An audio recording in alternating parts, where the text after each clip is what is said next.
I'm in meetings a lot. My calendar gets very full with those, and then at night, after the kids have gone to bed, I'm on email a great deal. I get messages during the day. That's my chance to give long responses. And then over the weekend, I send a lot of mail as well.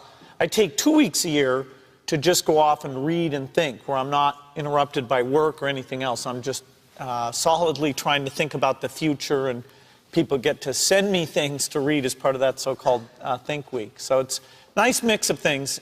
About 25% of the time that I'm out traveling around, meeting with customers, Europe, Asia, and that sort of helps me think, okay, do we have the right priorities? What are people responding well to, and what would they like to see us do better? You stare at your past and you'll end up staying there. It's okay to look back and admire it, but you carry on. I'm not in the business of staring back at it. You know what I mean? And getting lost back there. People say a loss can make or break a fighter, but trust me, a win can also make or break a fighter, because they get comfortable with a win. People can get comfortable with a win, and slack off then. Slack off on the training. Slack off on the diet. They've won one. They're winners now. That's not me, you know. You sleep on a win and you'll wake up with a loss. So I just carry on, keep doing what I'm doing, and that's why this turnaround is so good for me. Vegas straight away. The Fighting Irish head to the fighting capital. It's perfect. Continue on this path. The freight train straight to the top. I get up super early. Generally, I have this thing where I like beating the sun up, not just in terms of before the sun comes up, I have to get up. And how do I do it? It's just important to find balance, and I try and do things really that I really enjoy doing. And a lot of times, you know, it's like in life, right? Life brings like drama, and you got to deal with this person and a funky relationship here, and all these things. You try and just kind of balance them out as best I can. I just feel like advice that I would give is just like, let yourself be so consumed in your art or whatever your passion is. It's literally the greatest feeling in the world. It's like love. Like, it's, you know, to just let yourself be just like swallowed whole by what makes you feel alive and what connects you to, you know, the universe and that inner voice. There's nothing more beautiful than that. And it's such a selfless thing to share that, you know, to share that with the world. Because I think I love that there's this quote, I can't remember it word for word, but this guy says something like, share your talent and share your dreams with the world, because what the world needs is more people who come alive. Something along those lines. Yeah. But yeah, because, you know, by you just expressing yourself, you kind of ignite a fire in somebody else to express themselves in some way, you know, like, and that would just make us all like so much happier as people. You know what I mean? Like, just do everything for love, and you'll feel so fulfilled. I mean, doing the same thing, I mean, just being known for like one thing your whole life, that's sad, you know.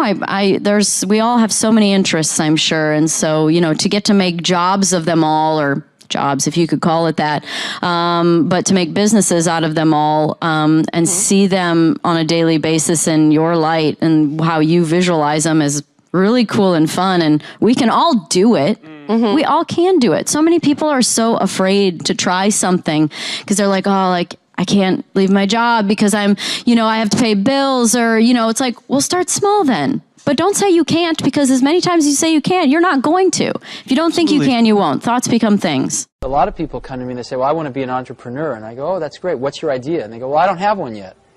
And I say, well, I think you should go get a job as a busboy or something until you find something you're really passionate about, because it's a lot of work. And I'm convinced that about half of what separates the successful entrepreneurs from the non-successful ones is pure perseverance. It is so hard.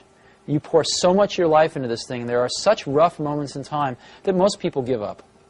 I don't blame them. I mean, it's really tough, and it consumes your life. I mean, if you've got a family and you're in the early days of a company, I can't imagine how one could do it. I'm sure it's been done, but it's rough. I mean, because it's pretty much an 18-hour-a-day job, 7 days a week for a while.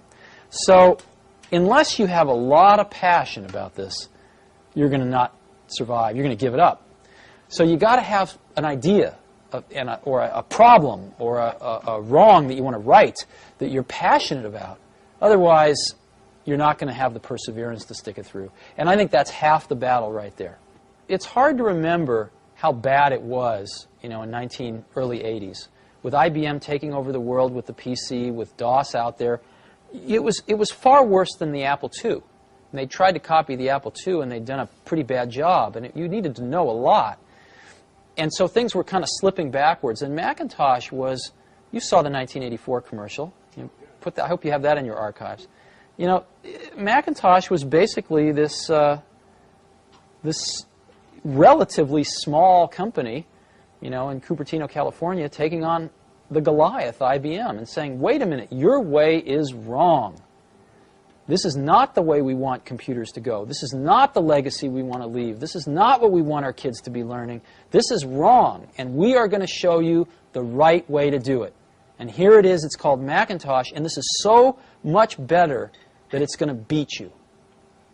And we are going to do it. And that's what Apple stood for. I have an old-fashioned belief that I should expect to make money in things that I understand. And when I say understand, I don't mean understand, what the product does or anything like that. I mean understand what the economics of the business are likely to look like 10 years from now or 20 years from now. I know, in general, what the economics of, say, Wrigley chewing gum will look like 10 years from now. The internet isn't going to change the way people chew gum. It isn't going to change which gum they chew. If you own the chewing gum market in a big way, and you've got Double Mint and Spearmint and Juicy Fruit, those brands will be there 10 years from now. So I can't pinpoint exactly what the numbers are going to look like on Wrigley, but I'm not going to be way off if I try to look forward on something like that. Evaluating that company is within what I call my circle of competence. I understand what they do, I understand the economics of it, I understand the competitive aspects of the business. So figuring out the economic consequences. TV, I think there's, 20, 25 million sets a year sold in the United States. I don't think there's one of them made in the United States anymore. You'd say TV set manufacturer, what a wonderful business. Everybody, nobody had a TV in 1950, or thereabouts, 45 to 50. Everybody has multiple sets now. Nobody in the United States has made any real money making the sets. They're all out of business. The Magnavoxes, the RCAs, all of those companies. Radio was the equivalent of the 20. Over 500 companies making radios in the 1920s. Again, I don't think there's a U.S. radio manufacturer at the present time. But Coca-Cola, what was it, 1884 at Jacobs Pharmacy or whatever, the fellow comes up with something. A lot of copiers over the years. But now you've got a company that is selling roughly 1.1 billion 8-ounce servings of its product, not all Coke, Sprite, and some others, daily throughout the world 117 years later. So understanding the economic characteristics of a business is different than predicting the fact that an industry is going to do wonderfully.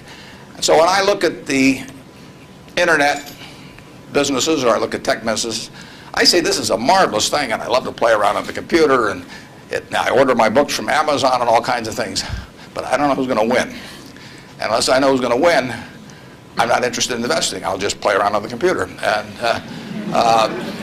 defining your circle of competence is the most important aspect of investing. It's not how important, how large your circle is. You don't have to be an expert on everything. But knowing where the perimeter of that circle of what you know and what you don't know is, and staying inside of it, is all important. Tom Watson Sr., who started IBM, said in his book, he said, I'm no genius, he said, but I'm smart in spots, and I stay around those spots. And that is the key. So if I understand a few things, and I stick in that arena, I'll do okay.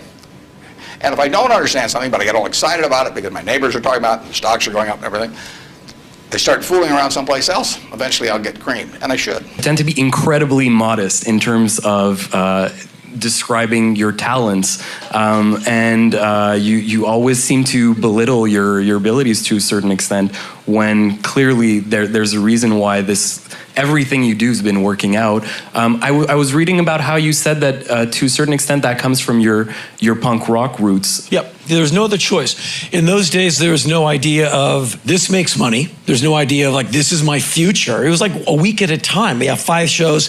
We're going to get to Sunday. Whew.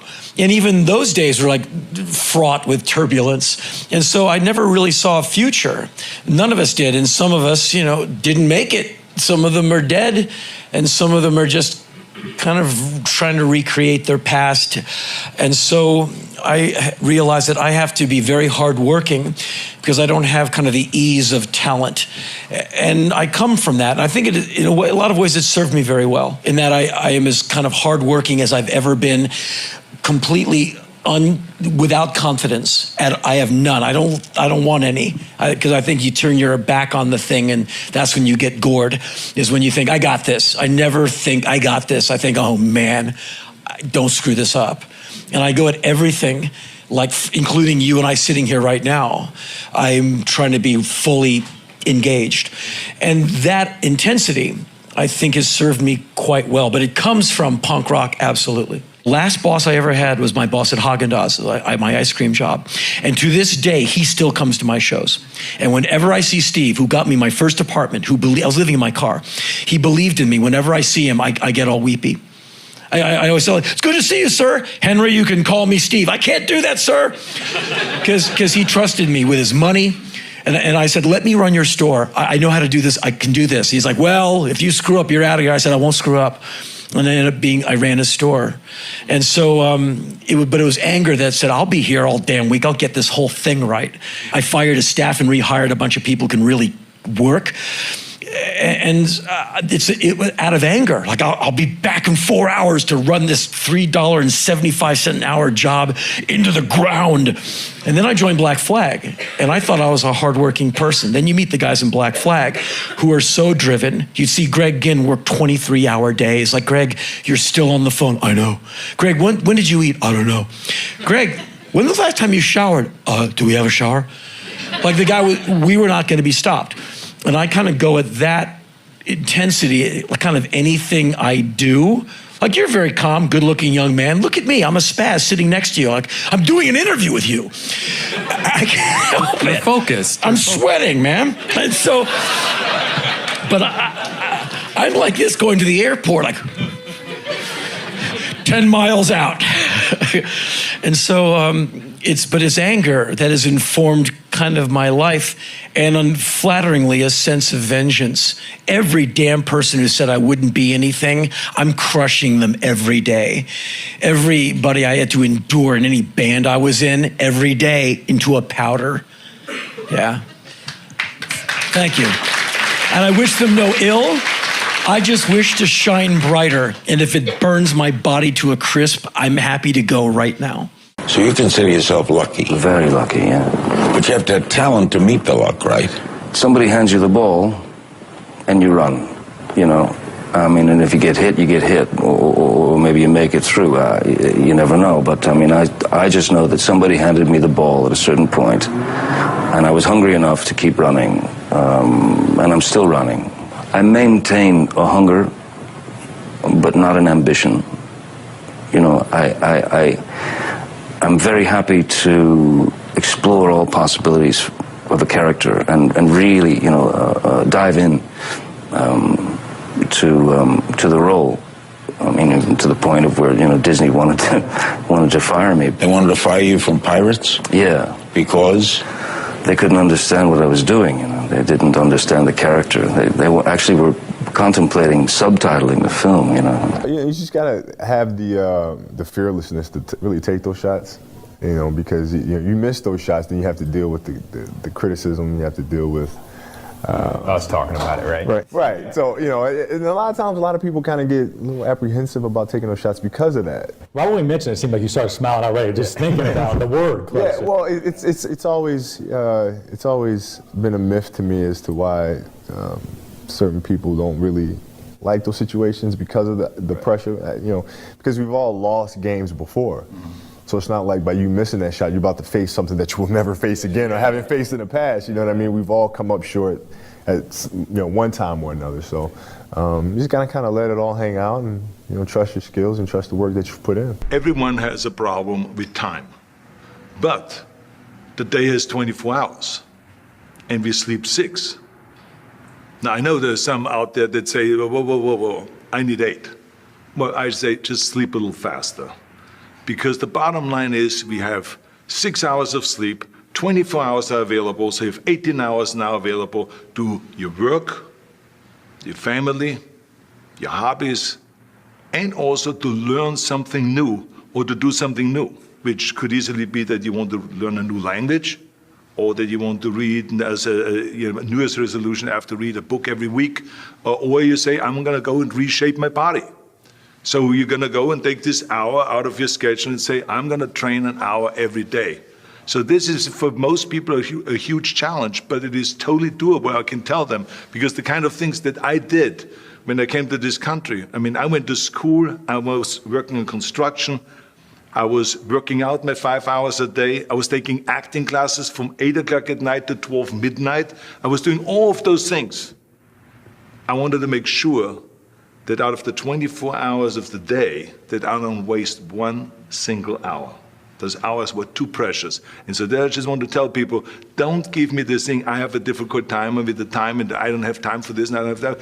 You have time, you make the time. I find that levels of success in almost any industry or area correlate to a person asking great questions. In some cases, they seem absurd. In fact, the hallmark, in a way, of great questions is that they sound completely ridiculous. So someone might ask, like Peter Thiel, why can't you achieve your 10-year goals in the next 6 months? As a thought exercise, that's a good question to answer for yourself. And these types of questions come up surprisingly often with very, very impressive folks, whether it's in business, military, entertainment, or otherwise.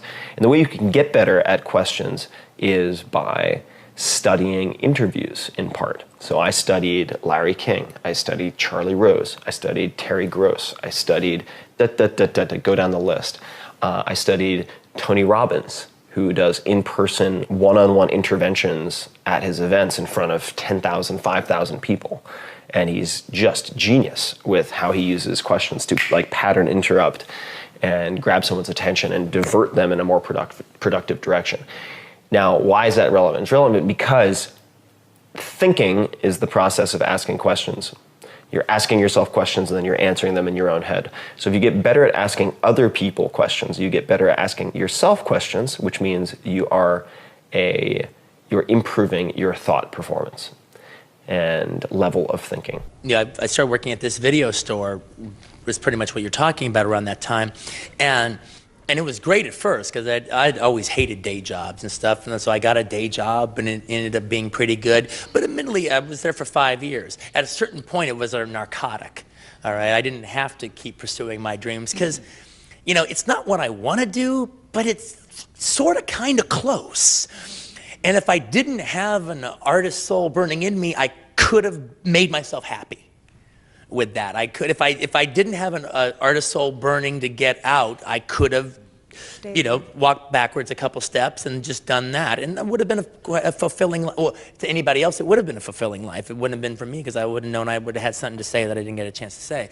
But it did put me to sleep for a while. And I've always just thought, what really got everything kind of truly going for me, you could point out a lot of different things, but the bottom line is the fact that I realized that even the group of people I hung around with, they were all great fellas and great gals. But, it was easy for me to think that I was doing a lot because I was doing more to try to move myself forward than they were.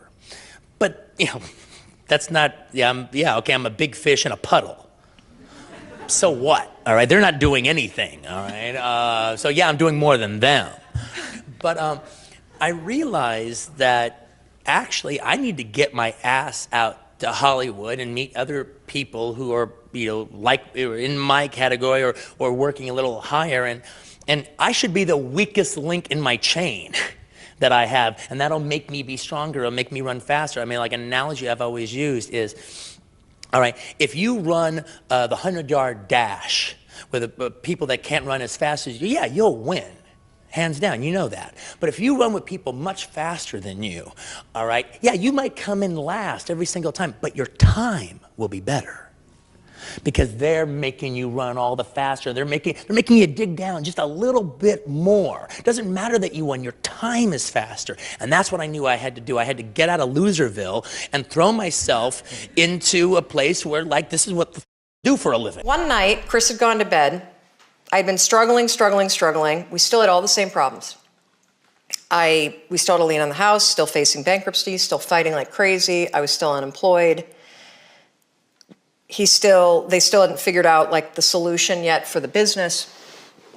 And I was about to turn off the TV, and there on the TV, there was this rocket launching, and I thought, oh my gosh, that is it.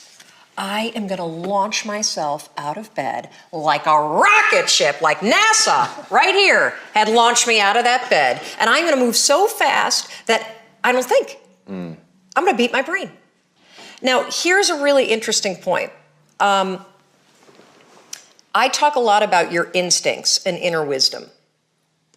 And we can get into this a little bit later, but a lot of us talk about the fact that you have a gut feeling. But what all this research that I've done for the book and all the speaking that I do, what I've discovered that's fascinating is actually when you set goals, when you have an intention on something that you want to change about your life, your brain helps you. What it does is it opens up a checklist.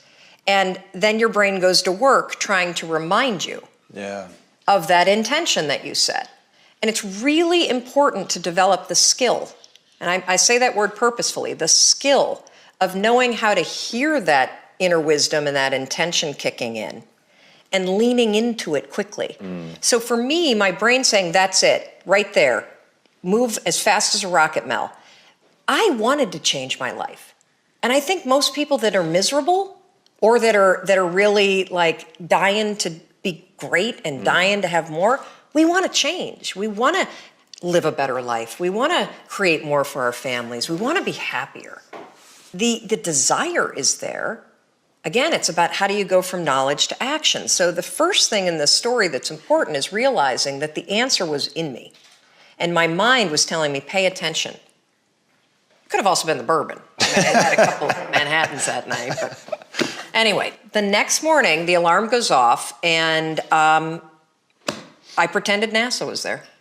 It's the stupidest story. I literally went 5, 4, 3, 2, 1. I counted out loud, and then I stood up. And I'll never forget standing there in my bedroom. It was dark. It was cold. It was winter in Boston. And for the first time in 3 months, I had beaten my habit of hitting the snooze button. I couldn't believe it. And I thought, wait a minute. Counting backwards? That is the dumbest thing I've ever heard in my entire life. Well, the next morning I used it again and it worked. The next morning I used it again and it worked. The next morning I used it again and it worked. And then I started to notice something really interesting. There were moments all day long, just like that 5-second moment in bed, where I knew, knowledge, what I should do. And if I didn't move within 5 seconds, my brain would step in and talk me out of it. Every human being has a 5-second window, might even be shorter for you. You have about a 5-second window in which you can move from idea to action before your brain kicks into full gear and sabotages any change in behavior. Because remember, your brain is wired to stop you from doing things that are uncomfortable or uncertain or scary. It's your job to learn how to move from those ideas that could change everything into acting on them. I believe people are bullied because of the image that they projected. When I was young, I had a big lack of confidence. And in my school where I used to go, they had the Lincoln teenager. They used to pick on the younger kids. They were sent there because they had problem with their family, raised by a single father or mother, like alcoholic. Some were orphan, and they grew up in a bad environment with a lot of violence. So the only way of communication they had, it was through violence. And they used to apply that to the younger kid in school. And I was victim of that, unfortunately. So the thing is, when I go to do conference, the people why you get bullied sometimes is because the image you project. if you look down, raise your shoulder, and look like a weakling, and like in nature, the lion will always go for the animal who's weak, who's injured. And same thing in society. The people will bully the easy target.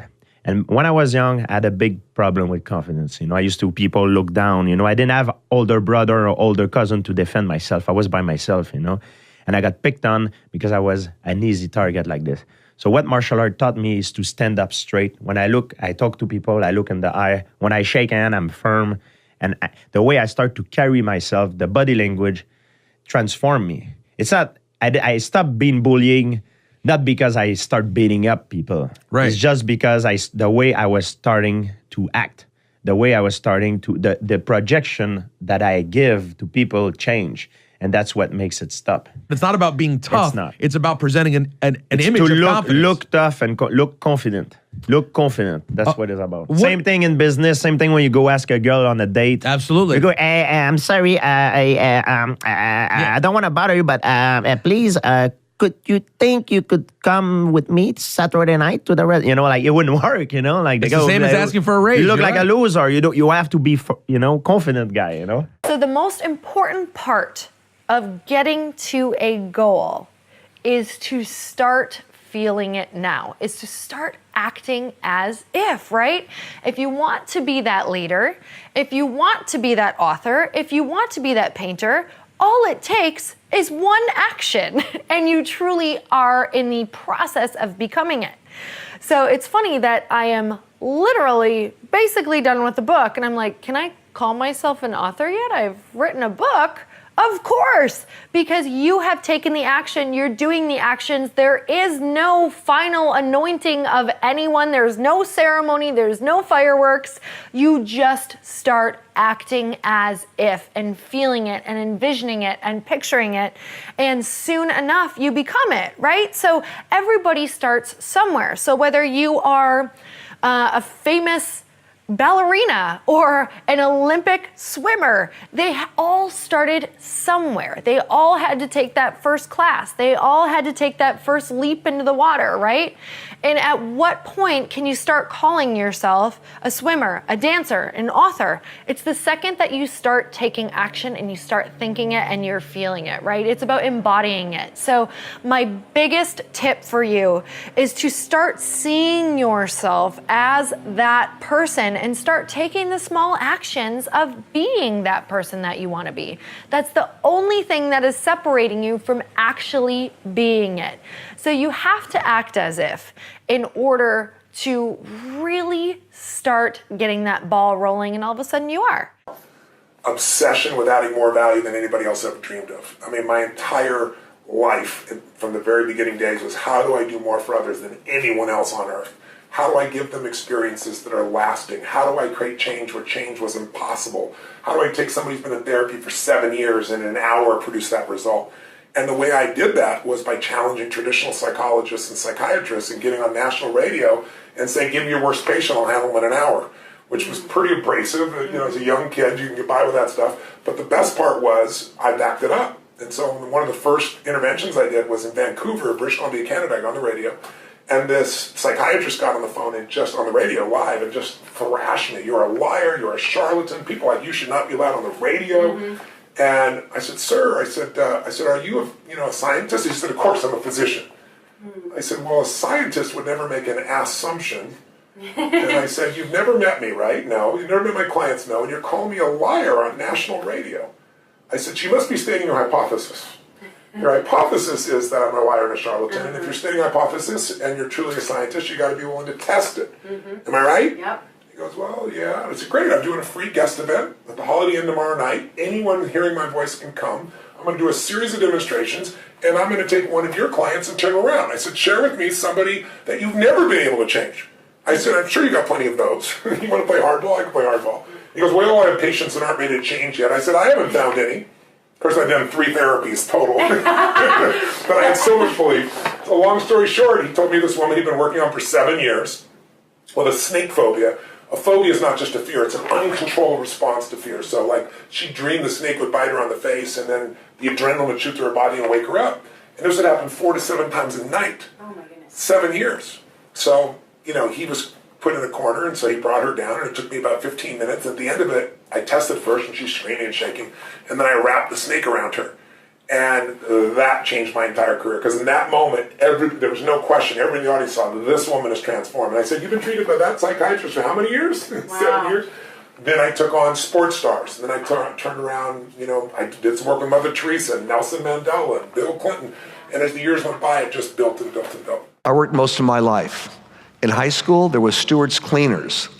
After school would go there, I would put the drape on the hanger, the sleeve on the hanger, and the janitor of all the cleaners. Clean everything up. I worked for $1.25 an hour. The only reason it was $1.25 an hour is because if Stewart had to pay that, it was required by law, or he'd be giving me 50 cents an hour. He was a very tightwad guy. So I come in one day after school, and he says to me to go to work, he says, Johnny, come here, I want to talk to you. I said, okay.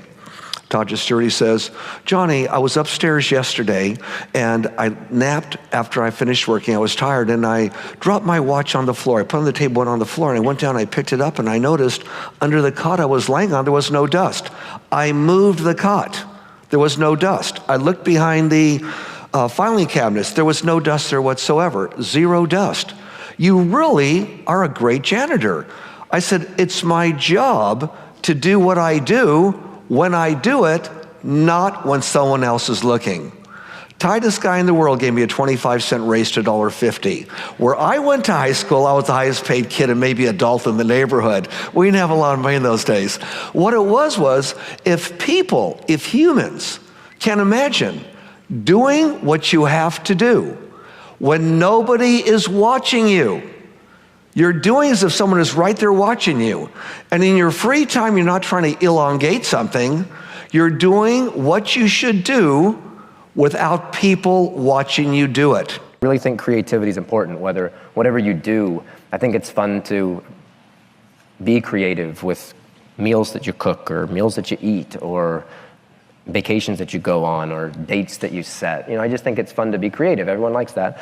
And I think authenticity is just super important. I might be hyper aware of it because I grew up in an industry that's wrought with inauthenticity, that people will look you right in the face and totally tell you what you need to hear at the moment. I don't think that's unique to that industry, but it's filled with it there. So I think transparency and authenticity is just super important. I don't mind having conflict with someone if we can then be done with it. It's that years spent where you know that something's going on and you're not talking about it, those awful Thanksgivings with the family of cousins. Where you're like, hey Jim, hey Neil. I hate that. Life's too short for that stuff. I always want to constantly evolve, I always want to constantly grow. I never want to get to a point where I feel like I got it figured out, I always want to kind of push myself to be better, and do greater things, no matter what it is. I want to be the best. I'm a competitor, I like to compete, growing up with, with the name Michael Jordan, I've always had a certain pressure on myself and always having to kind of prove people wrong and I just kind of put an instant chip on my shoulder of wanting to be great, and do great things, and also help people, man. I'm really big in the next generation. I feel like that's the only way it's going to get better moving forward is if, you got to lead this world in a better place than it was when you came in. I'm born in '87, -- I don't know when I'm gone, what I'm saying? But I want to work on my dash, I want to work on that time that I'm here. And it's, if I can make it easier for the next round of filmmakers and the next round of actors coming up, I'm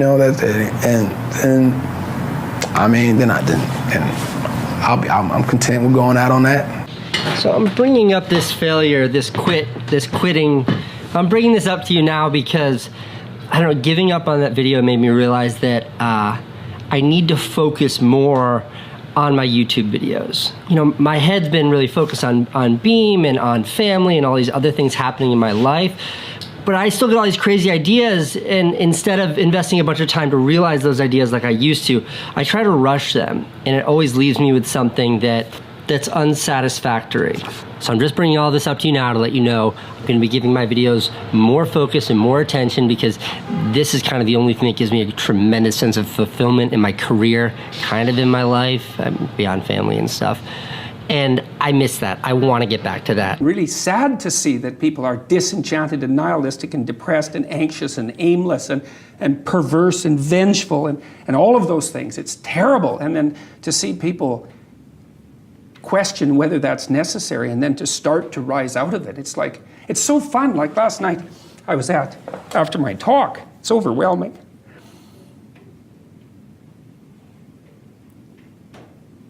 I don't usually think about these things, but I was after my talk last night, and so all these people line up, and they have their 15 seconds with me, and they're kind of tentative. They're excited and attentive when they come up to talk to me, and then they have 15 seconds of time to tell me something. I'm really listening to them, and they're hesitant about whether or not to share the good news about their life. And I think it's often because when people share good news about their life, people don't necessarily respond positively. They don't get encouragement. And people need so little encouragement. It's just unbelievable. And so they'll tell me something good, and I think, oh, that's so good. Somebody says, oh, I'm getting along way better with my father. I hadn't seen him for 10 years, and now we get along. It's like, God, great. Yeah. And then the power of that, you can't overstate the power of that for individuals to get their life together. The individual is an unbelievably powerful force, and every single person who gets their act together a little bit has the capacity to spread that around them. It's a chain reaction, and so it's a lovely thing to see. You need to bet on your strengths and don't give a about what you suck at. You're way too many people in this room are gonna spend the next 30, 40 years of their lives trying to check the boxes of the things that they're not as good at, and that you're gonna waste a load of time and lose. I highly recommend auditing yourself, or if you have no empathy or EQ or self-awareness, then find somebody in your family or friendship that does, and let them tell you who you are. And once you believe that, either for yourself or someone else told you, go directly, all chips, all into that, because that is the only possible way, in my opinion, watching from the outside, that is, let me rephrase, that is a very highly likely way of over-indexing. Because the truth is, if you want to be an anomaly, you've got to act like one. And so that's it. That's what I got. So thanks for having me. Just saw this Rumi quote that I love. Set your life on fire and seek those who fan your flames. The Philly translation of that is, don't be hanging with no jank-ass jokers that don't help you shine. The prerequisite for spending time with any person is that they nourish and inspire you. They feed your flame. Look at your last 5 text messages.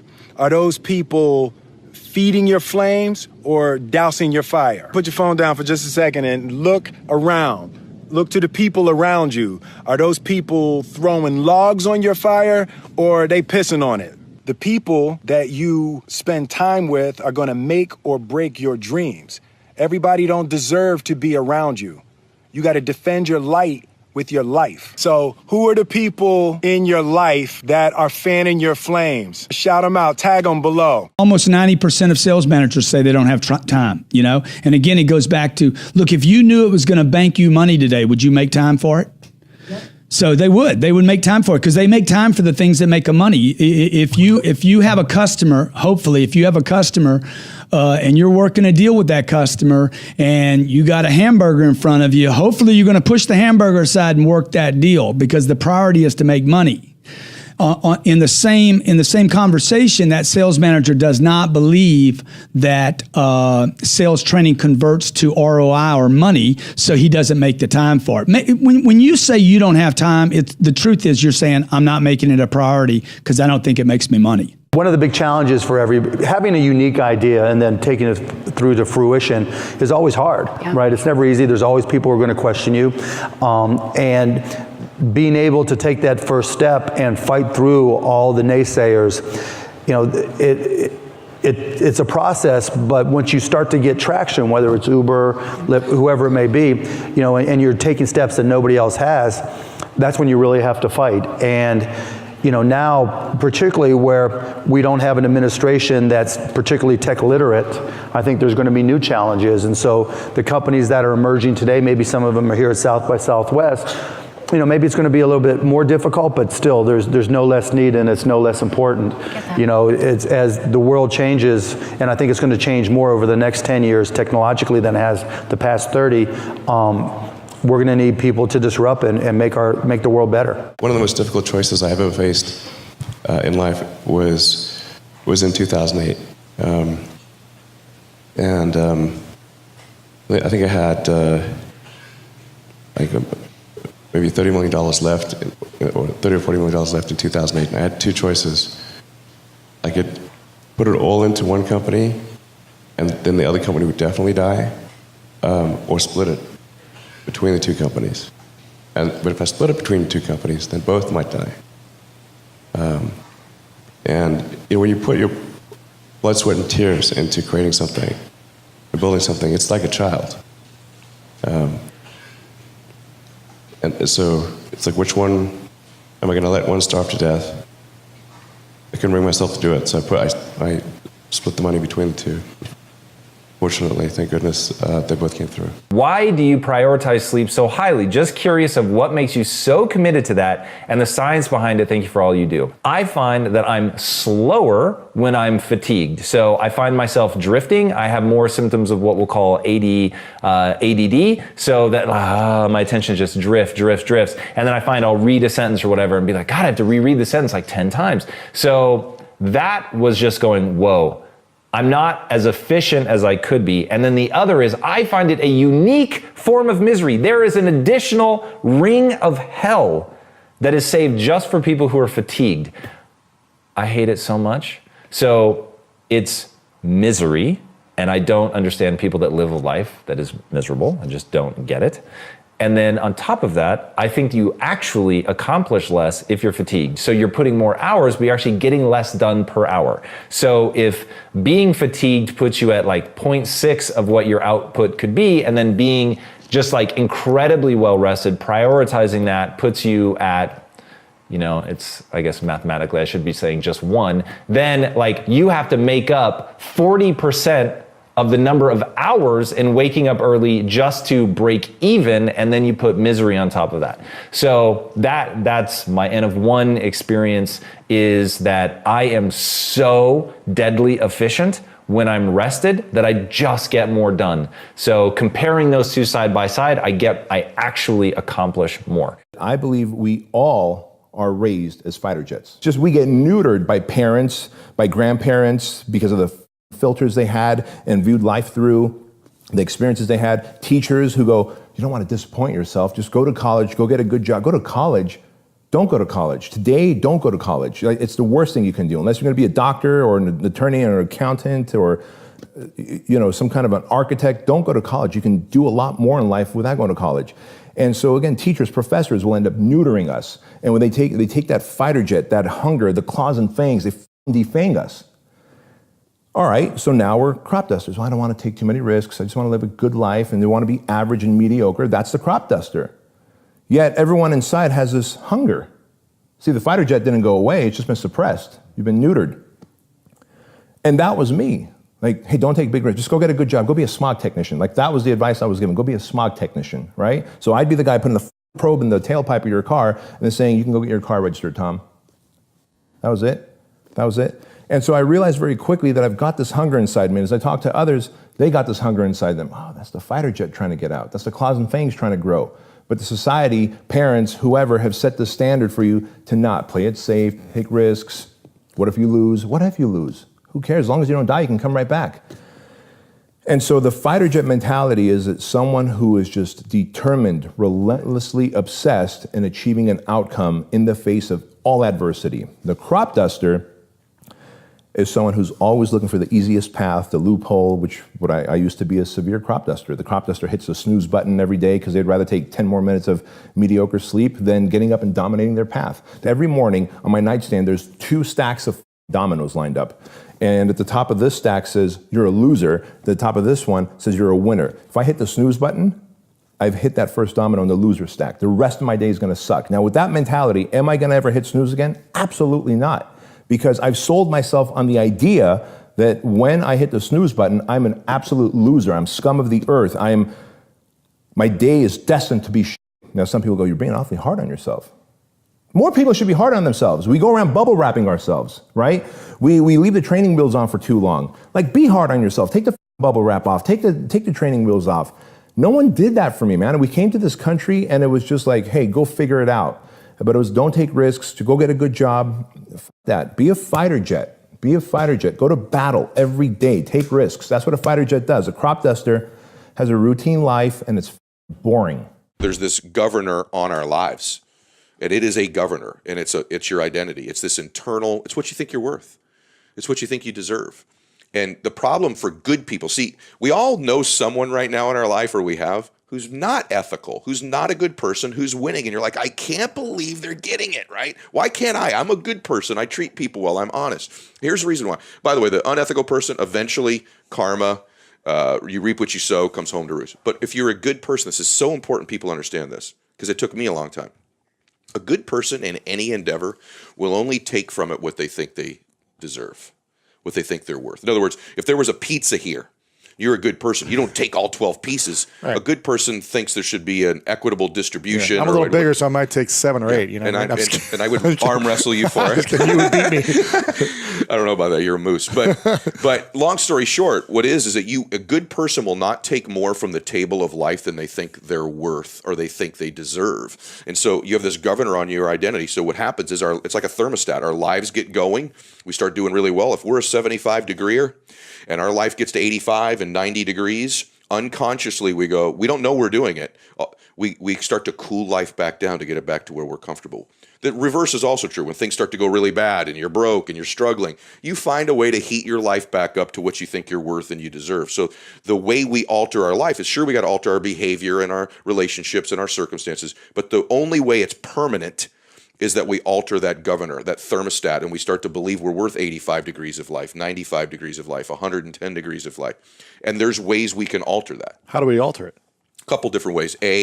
One is what you just said, is that you put yourself in circumstances that are demanding of you past what you think your capacity is, and when you succeed at them, you build a new water line. You do. You throw yourself out there past where you're comfortable, and you do an 85 degrees behavior, and you knock it out of the park, and you go, oh, your brain starts to believe it. Repetitiously, when you start doing that, you build a new line. Now you're 85 degrees. That's number one. The second way, though, is association. If you're around people, and whatever that endeavor is, if it's a sport you're in, or if it's a business, or your faith, or your peace, if you begin to associate with people who live in that space at a higher temperature than you, through association you get heated up. Yeah. And so if you're an athlete, for example, you're a 70-degree athlete, and you start training all the time with 85 and 90 degrees, your identity through osmosis goes up. If you're a person who's trying to improve their faith in their life or their personal peace about them, you all know this, you've seen it, when you start to hang around people that are a little bit more peaceful than you or meditate a little bit more, through that association, over time, the thermostat changes in that area.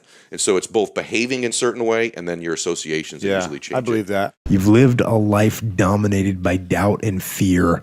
How do you step into bravery?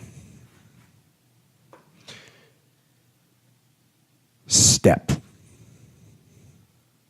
That's how you step into bravery. Step. Take the step. Step aggressively towards your fear. And that step towards your fear is the step into bravery.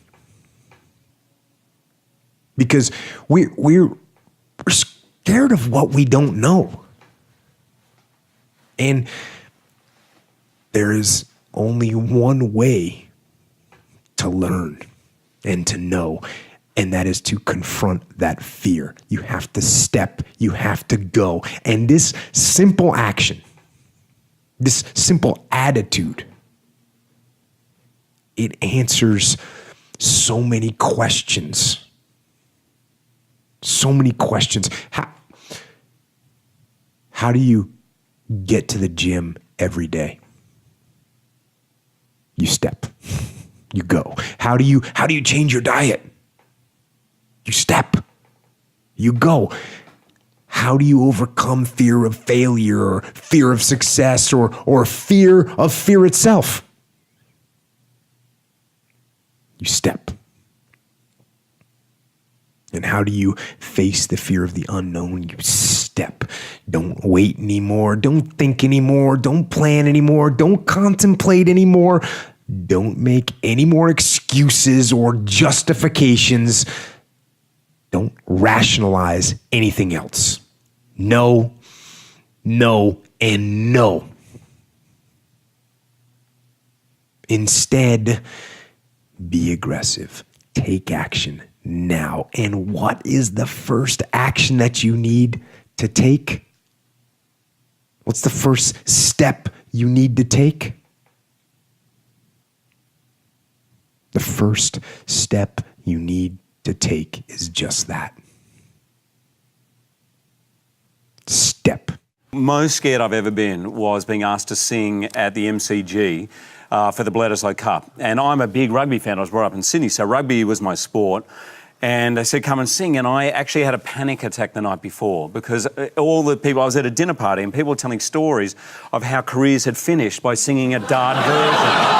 Yeah, Meatloaf doesn't tour anymore, I'll tell you that. That does not happen. And that someone got up and sang it a cappella, got off key, got booed, literally singing the anthem. And I have never been more scared than that moment. And what happened to me in film was it was random. It would appear sometimes, and that was something I'd never encountered. I understand if you're scared of heights, you're always scared of heights, but some days I'd be fine, and then some days I would just get nervous and then it'd get in my head. So I don't know if you guys know Anthony Robbins, you know, the motivational dude, yeah. Yeah, I mean, he does motivate. He's not really a motivational guy, actually. He's really quite brilliant in breaking down how we think, the patterns of behaviour we have. And so I met him, we were mates. I never went to one of his workshops, we were just friends.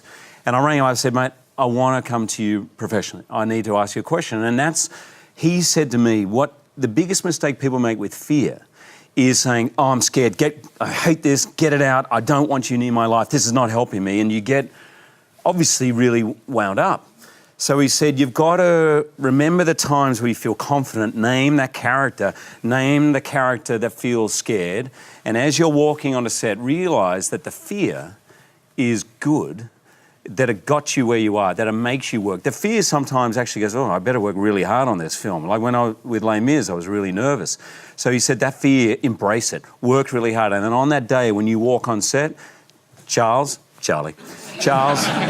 thanks, but I don't need you right now. And then be frank, as in a total arsehole. So we're gonna don't care about him, no. And that somehow just switched to me when occasionally I would get nervous. I'm a perfectionist. Like, if my B-roll doesn't look a certain way, there's a slight camera shake in just, if I'm shooting in 120 and it's moving in close and then, it just kind of goes out. It's garbage, delete it. I don't even want to see it. And even still, at the end of my videos, like, I'm pretty much always unhappy with my videos. It's just like, I don't know, I just don't like my own stuff. And it's because I'm so hard on myself and such a perfectionist. So it's kind of like liberating, also challenging doing a video like this where it's like, I'm not gonna have any B-roll in it. Like there's no music I can loop for like 30 minutes without wanting to go crazy. So like I might not even put music in this video, and just thinking about that stresses me out. It gives me anxiety. Yeah. But I think it's good to like do things that make you feel so uncomfortable. I think that means you're growing. That means as a creative person, you are expanding that toolkit that you have. And I think the bigger that toolkit is, the more valuable it is because you just understand everything better. So this in and of itself is kind of like us stepping out of our comfort zone and doing something that is completely outside the realm of everything we've done before as far as YouTube goes. Yeah. From the time I was 7 years old, every Saturday I would go for 4 hours of acting class every Saturday. Whoa. And I loved it. I just loved it. To the point where all the kids graduated and went on to this other stuff, and I started doing adult acting classes, and then I was in the commercial classes, and then I loved like the hair and makeup classes and just everything. I just couldn't get enough. What I had to understand was that you're not in competition with anybody but yourself. So those grudges, those reasons that you may give yourself a motivation ultimately are you know, they're pointless. Right, Me okay, I got you, yeah. I'm mad at you. I'm gonna prove you wrong. All right, well, when I prove you wrong, then what happens? Yeah. Like, what happens Nah, then? prove me right. Yeah, it's like I don't. There is no win in that. So I had to understand that if I'm going to stay true to what I feel that I can do, then I need to be the one to convince myself that this is what I'm supposed to be doing. But a lot of people, Kev, don't have that bounce back. That's why you don't have a lot of people that, you know, make it to a certain successful point in life. Because a lot of people can give up. It's easy to give up. You know, Hell it's yeah. easy. It's the easiest thing in the world to do. I'm done. I ain't going. Oh yeah. I ain't gonna keep going. Yeah, I don't feel like going to work. I'm done. Yeah, man. It's easy. It's very easy. But what's hard is going, yo, yesterday I got nothing from working as hard as I could. Nothing happened from that. I'm gonna do the same thing again today, but I'm gonna try to go harder. That's the hardest thing in the world. To get up every day and give 100% and be in the same position that you were each day, but mentally know that you're trying and trying and trying. That's a real grind. You can't really form other people's opinions of you. And, you know, I became successful at a very young age, and I, like from the first day after winning Wimbledon, you know, you would think like a teenager wins Wimbledon, but not everyone was positive about it. Everyone wanted to know the story and, you know, blaming my parents for having their child to go through this crazy journey and working hard and not having a normal childhood. Like everyone is always going to find something in your success or in your story or upbringing that will try to knock you down, like literally. Whether it's their purpose, whether it's a news outlet, whatever it might be, you never know the intention. But yeah, I don't want to form people's opinion. I just want to be and live true to who I am every day. And then that's the only thing that I can do. You can't really control what other people think of you or how they end up remembering you. Being an actor is the first thing that I remember wanting to do in life.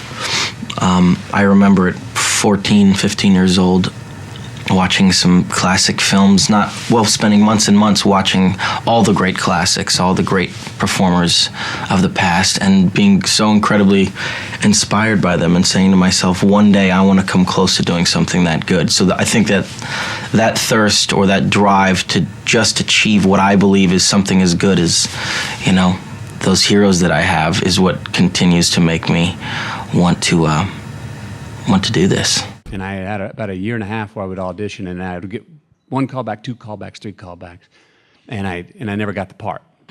And I remember feeling like I'm too tight. You know what I mean? I think maybe I'm studying too much. I remember talking to myself, and maybe I'm studying too much about the import of the line and everything. And you know what? I think I need to go back to doing what I did when I first started, which is I was just a guy and I improvised. So I had a film that I was cast for, and I was playing this on-the-border Mexican drug lord. And I told myself, I said, I'm not going to look at the sides. I'm not even going to read the script. It's an on-the-border Mexican drug lord. I hear the synopsis. If I know my man, then I'll show up and just, obviously, I'll read it right before I go on. And if I know my man, that'll be like, well, that's exactly what he'd say. Foolish. I go to set that morning. All right, all I got to do is have a glance at it, and it'll be like, yep, I know how to do it.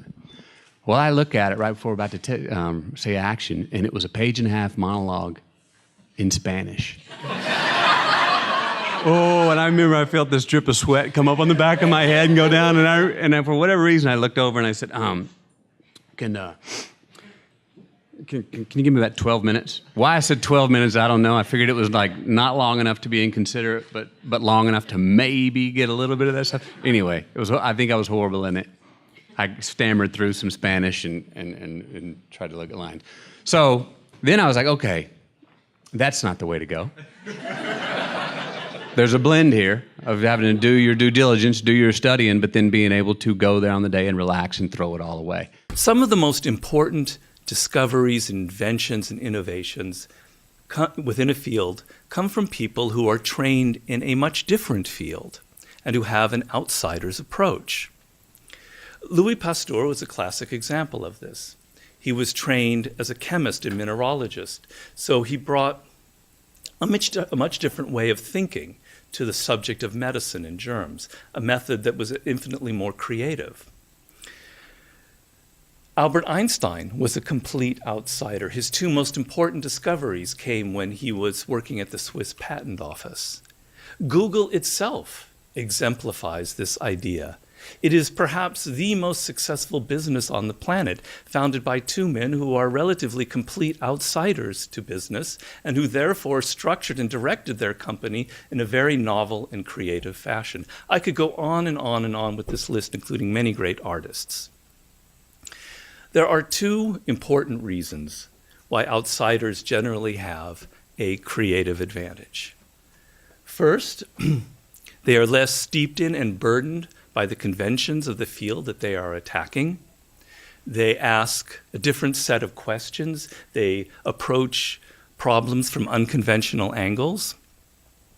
And second, they are often trained in totally unrelated fields and so can make interesting and creative connections between two very different forms of thinking, like science and business, or chemistry and medicine, or engineering and design. Now, we can't all consciously follow such a path, but even within the careers that we're pursuing, we can train ourselves to think like outsiders and help loosen up the mind in the process. I want to be great, and I want to be the best player in the league, and I work, to accomplish that goal and whatnot. So I don't know what it takes to make that a definitive answer or not. I come out every night with the same mindset, and obviously, LeBron's a world-class athlete.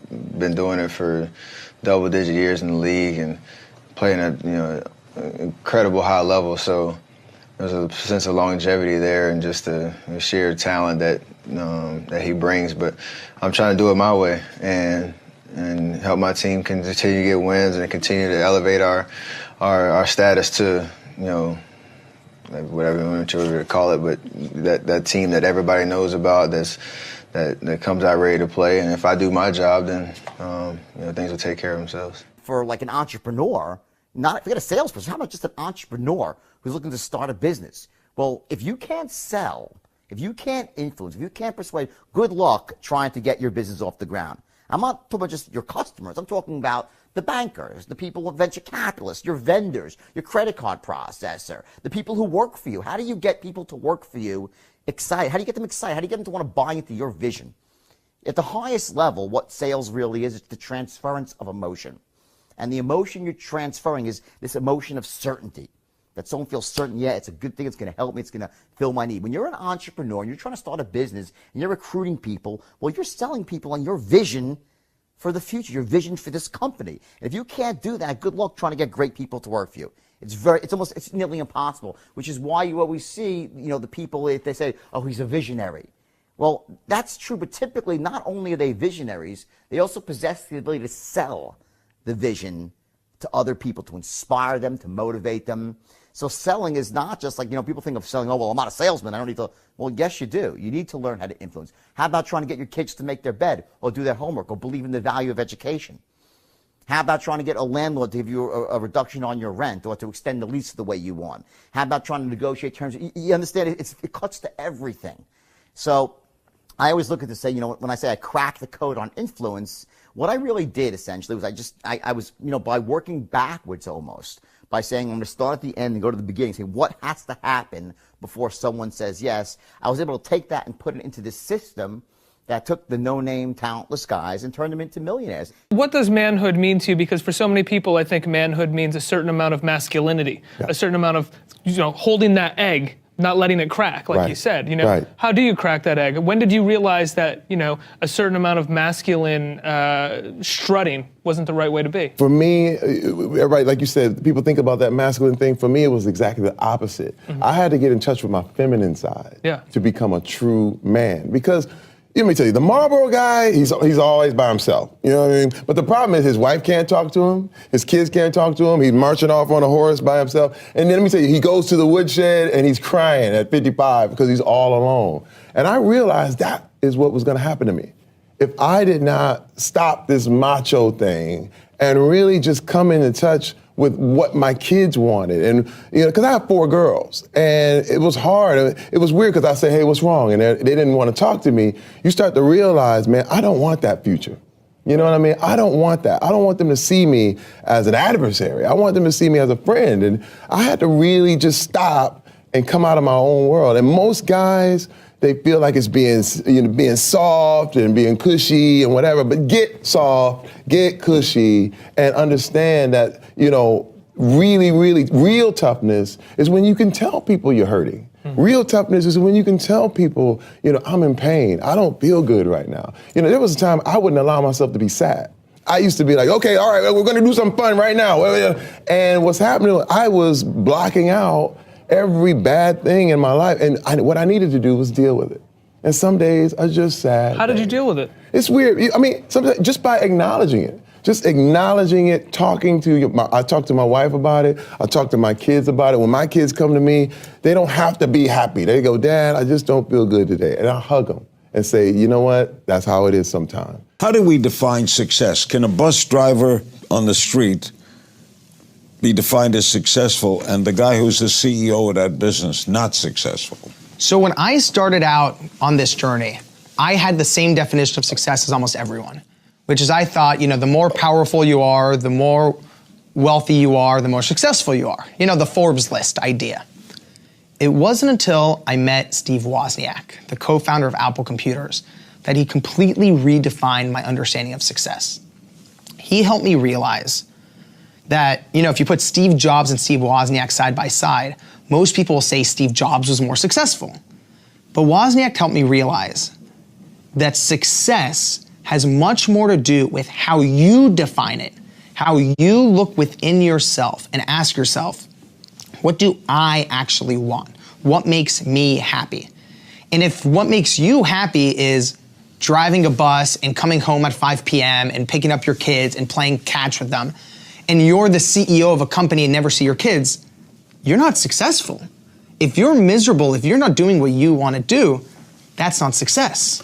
So should we broaden ideas of what it means? Is our definition flawed?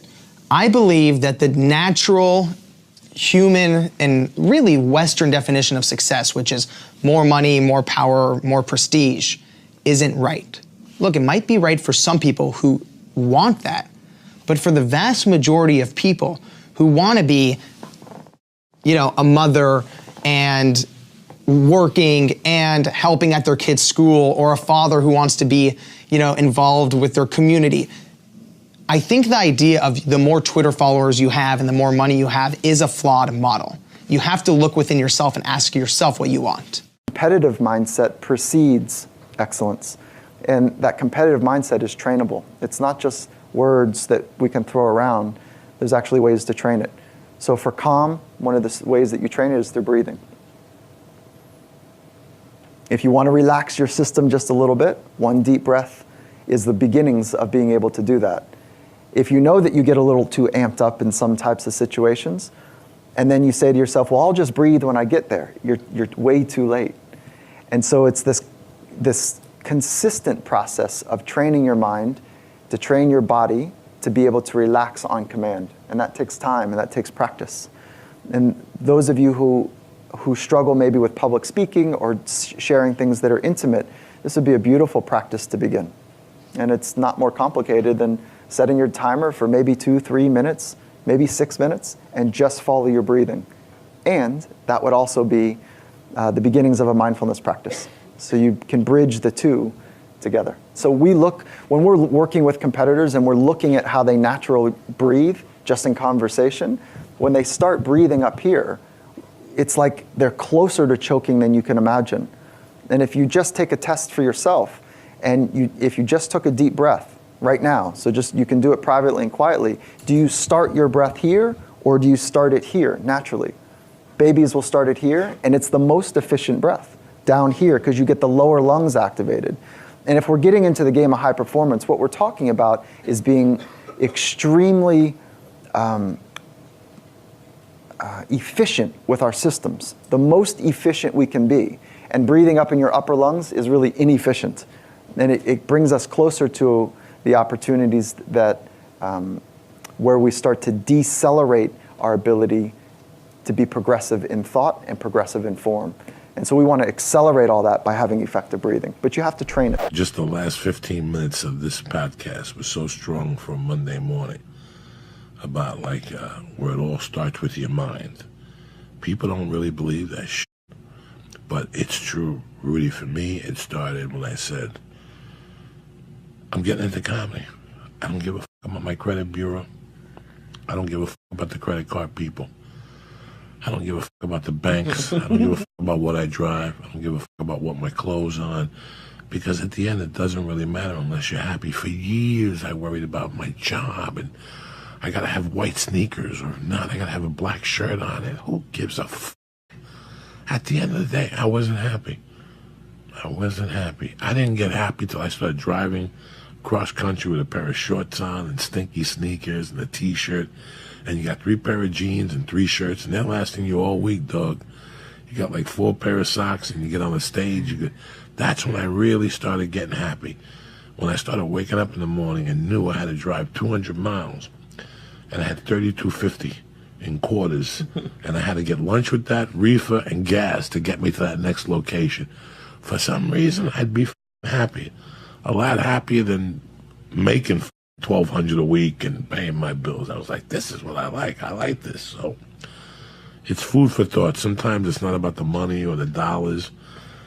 It's about what brings a smile to your face. And once you find it, let yourself go. Don't think about it. Don't look back. Yeah. Don't compare prices. Yeah. Don't listen to your uncle about taking that roofing job for $1,250 for stability. You know what? Stability's overrated, dog. Stability's overrated. Absolutely. I think happiness is doing what you want to the health. And even if you, bro, I was in comedy for 12 years before I saw a dime.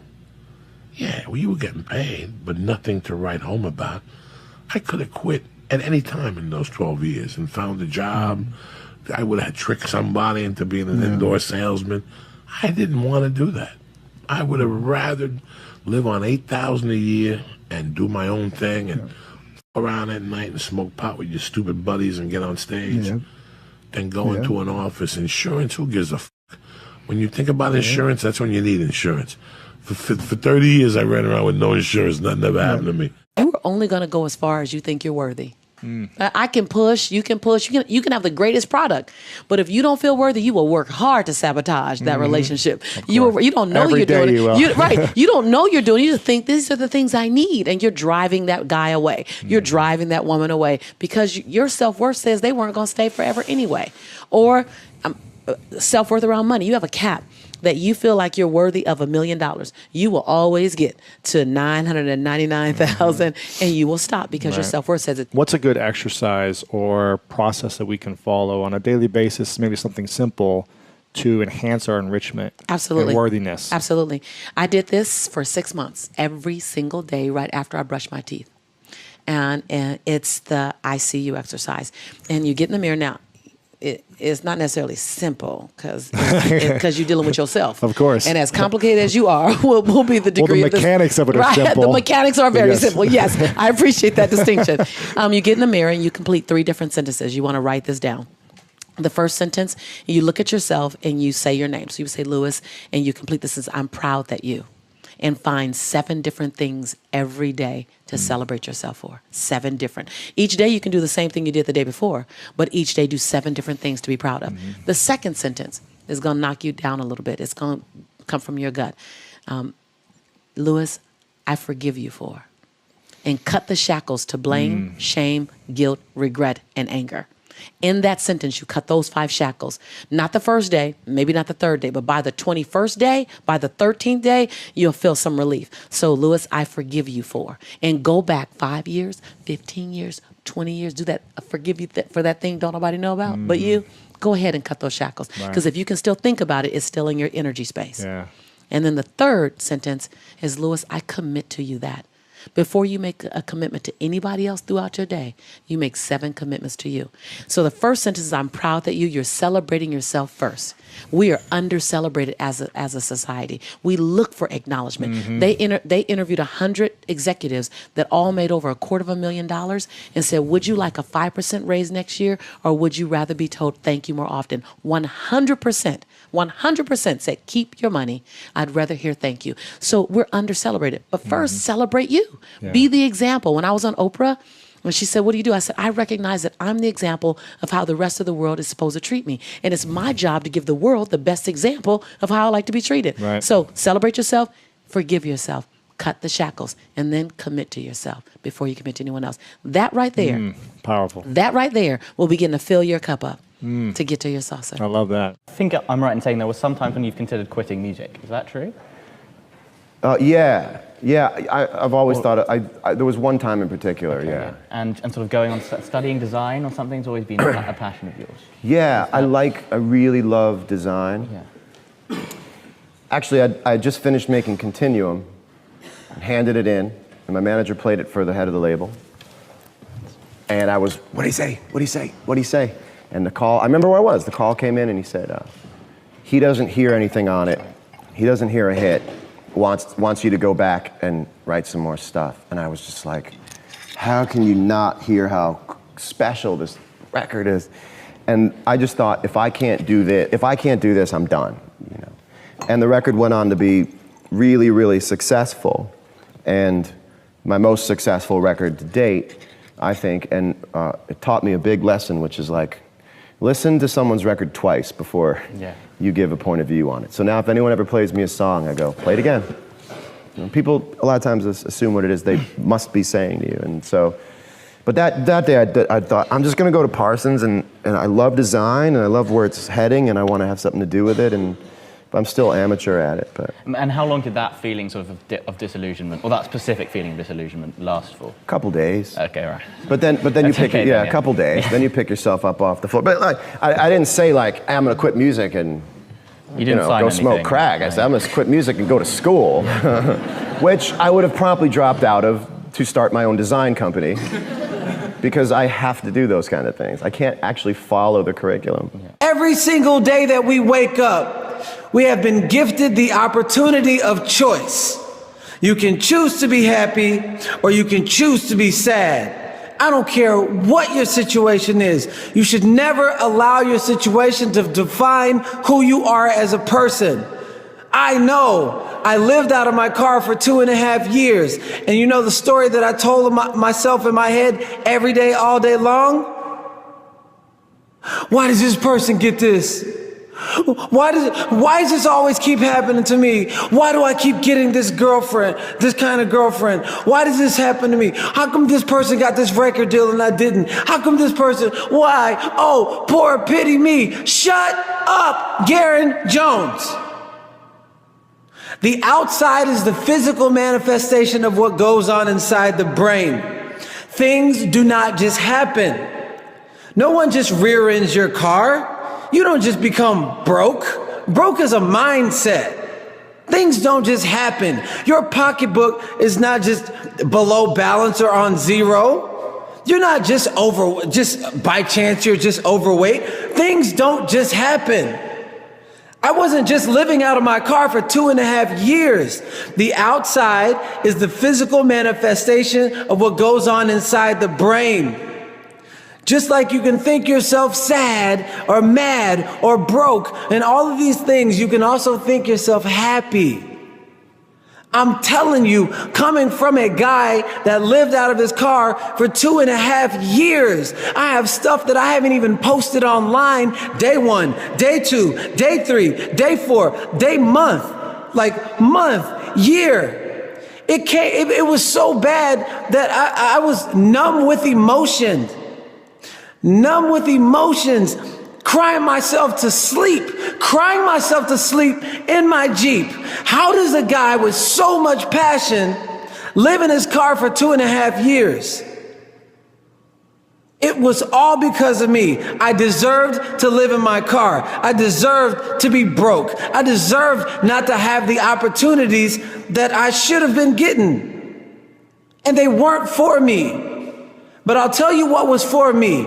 I woke up every day with an opportunity to choose different. If you want something different, you have to do something different. It's that simple. You want something different in life, you have to do something different. I don't have to give power. Not only I do not have to give power to my negative thoughts, but I don't have to give power to strangers' thoughts. Like, people say dumb stuff all the time. And if you don't like the way I look or you don't like the way I dress, it still doesn't affect the fact that I'm still going to go and be successful. And I'm still going to go and be the person that I'm supposed to be, even if you don't like me. What advice do you give to people who focus on other people's words all the time? How do they move past that and not let it affect them? I think it's just, I recommend it's a practice. It's literally a practice. And one thing I've started to do, especially on like social media, or even if it's maybe I'm out in the streets and someone has something mean to say, I will smile. And I've been working with, do you know who Justin Suai is? So Justin Suai is a sports psychologist, and he works with a lot of MLB players, and he's been working with me. And something like, he was really helping me prepare for the regional, because I was already weeks leading up, an emotional, a roller coaster. Yeah. I think that I hadn't quite yet felt things or let myself feel things that, sorry, I've touched my mic a million times. It's all good. Let myself feel things that were a natural response to what I had been through. And I was starting to feel them. I would be completely fine, and then all of a sudden I was I could just start crying. My body, I felt anxiety in my body, not just in my my heart or my soul or my head. It was physically in my legs, in my arms. And something he talked about was every time, if I have a worry or a stress, or maybe I have a negative thought about my own performance or something come into my head, he's just smile at it and let it go. And I do that, and I do it physically. I think about it. I remind myself that it really doesn't matter. And we have thoughts all day. We have thoughts all the time. And one of the best things someone told me one day is, they said, think of it as okay, the birds, what they say, birds that fly over your head, we have no control over them. But what we can control is if we let them build a nest in our hair. So it's we might have these thoughts, or people might say some things, but we can just let them go. And if we, pay attention to them or give them power, that's when it's just going to start stirring. It's just going to create problems. And so I definitely am practicing it all the time. Yeah. And practicing celebrating myself a little bit more. I'm not super great at receiving compliments or talking about myself, for the matter. And I think that's also stuff that I dealt with the imposter syndrome type thing. I know that I'm doing a lot of really amazing things and having great opportunity. And it's not because it's just because I'm a fluke and people are for a second think I'm qualified. It's because I am doing things. It's because I am good at business. It's because I am good with people. It's because I do work hard for my goals. I do want to help people. I do love making people happy. I love building businesses and working with teams of people that want to be successful and make changes and differences. That's all real. And so I'm getting a lot better at not only letting things go that will only cause grief, even though that grief won't make a difference in if I wake up and get out of bed tomorrow. I might that, and that's the thing too. It's realizing, well, is that going to change what you do? Tomorrow, are you still going to get up? You're still going to get out of bed? You're still going to go to work? So realize that you haven't lost chances to be a better person. You haven't lost chances to love yourself. You haven't lost chances to be successful, because we have all these moments where you literally can just do it. Just be the person that you want to be. Just smile at the people that walk down the street because you want to be a happy person. Right. It's just, you just get to do it. In the 18th century, there was something that spread across Europe and eventually made its way to America called puerperal fever, also known as the Black Death of Childbed. Basically what was happening is women were giving birth and they would die within 48 hours after giving birth. This Black Death of childbirth was the ravage of Europe, and it got worse and worse and worse over the course of over a century. In some hospitals, it was as high as 70% of women who gave birth who would die as a result of giving birth. But this was the Renaissance. This was the time of empirical data and science, and we had thrown away things like tradition and mysticism. These were men of science, these were doctors. And these doctors and men of science wanted to study and try and find the reason for this Black Death of childbed, and so they got to work studying, and they would study the corpses of the women who had died. And in the morning they would conduct autopsies, and then in the afternoon they would go and deliver babies and finish their rounds. And it wasn't until somewhere in the mid-1800s that Dr. Oliver Wendell Holmes, father of Supreme Court Justice Oliver Wendell Holmes, realized that all of these doctors who were conducting autopsies in the morning weren't washing their hands before they delivered babies in the afternoon. And he pointed it out and said, "Guys, you're the problem." And they ignored him and called him crazy for 30 years. Until finally somebody realized that if they simply washed their hands, it would go away. And that's exactly what happened. When they started sterilizing their instruments and washing their hands, the Black Death of childbed disappeared. My point is, the lesson here is, sometimes you're the problem. We've seen this happen all too recently with our new men of science and empirical studiers and these men of finance who are smarter than the rest of us until the thing collapsed. And they blamed everything else except themselves. And my point is take accountability for your actions. You can take all the credit in the world for the things that you do right, as long as you also take responsibility for the things you do wrong. It must be a balanced equation. You don't get it one way and not the other. You get to take credit when you also take accountability.